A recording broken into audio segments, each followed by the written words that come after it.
বুড়ি ভিক্ষে করতে যাচ্ছ?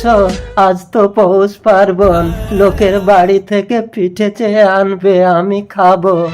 আজ ভিক্ষে করতে যাব না বুড়ো, ছেলের বাড়ি নারকেল টারকল কুড়ে দিয়ে আসলাম, চলো পিঠে খেতে যাবে। আমাদের ছেলে তো অনেক বড় লোক, ঘরে ঢুকতে দেবে?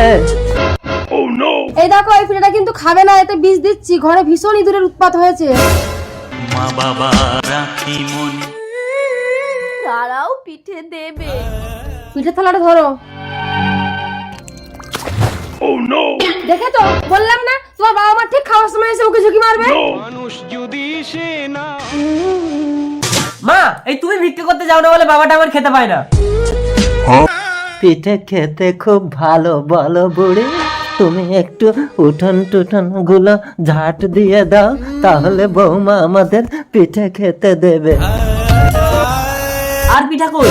আর পিঠে নেই, সব শেষ, তুমি সবে চলো। গেটটা লাগিয়ে দাও রোবা।